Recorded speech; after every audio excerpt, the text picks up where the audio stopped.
Picture yourself sitting through a monotonous meeting or a long lecture. You grab a pen, look at your notebook, and without any conscious intent, you begin drawing overlapping shapes in the margins. In most professional and academic settings, these squiggles are viewed as a sign of a distracted mind, evidence that you've lost focus or are being disrespectful to the speaker. But this habit is so widespread that it raises a historical question. When exactly did humans begin doing this? We might search for a specific innovator or a moment in time when the doodle was first invented. In reality, there is no single inventor. The habit predates our modern concepts of professional focus or classroom etiquette by thousands of years. Doodling is an emergent human behavior, a cognitive habit that appears to be built into the way our species processes information. To understand why your brain prompts you to draw when understimulated, we have to look backward to uncover the chronological history of spontaneous sketching. Our timeline begins in prehistory, examining the earliest records of human mark-making on cave walls. On these surfaces, alongside the well-known depictions of hunts, we find abstract marks and repeated symbols.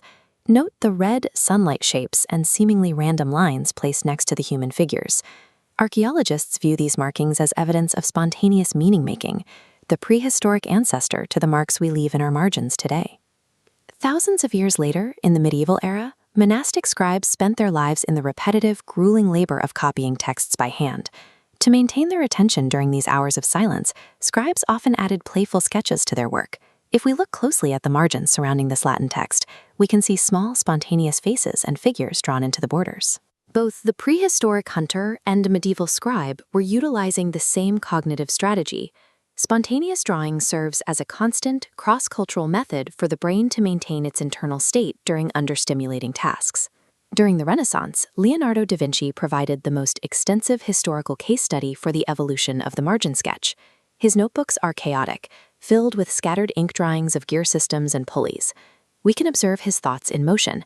These micro-movements show his brain transitioning between structured engineering and abstract processing. He applied this same habit to complex biological data. Notice how these highly detailed anatomical studies of the arm are intermixed with spontaneous notes and rougher sketches. Da Vinci essentially removed the boundary between deliberate scientific recording and subconscious sketching. These notebooks suggest that spontaneous sketching is a functional component of high-level cognitive processing, a way for the mind to bridge the gap between abstract thought and concrete structure. While the behavior is ancient, the word doodle only gained its current meaning in the 20th century. This modern definition was shaped by the rigid environments where the behavior was first formally studied, the mid-century classroom and the corporate boardroom. In recent decades, however, research has clarified the behavior's actual function, identifying doodling as a reliable tool for memory retention. This chart shows the biological mechanism. When a task provides very little stimulation, the brain's attention level drops sharply. But as the motor task variable is introduced, the level stabilizes. The brain is using the low-level physical activity of drawing to manage its cognitive load. We see that this continuous physical loop prevents the brain's default network from completely losing focus. The next time you find yourself drawing shapes during a long meeting, you aren't simply zoning out. You are engaging in an ancient human tradition that keeps your mind active and your memory intact.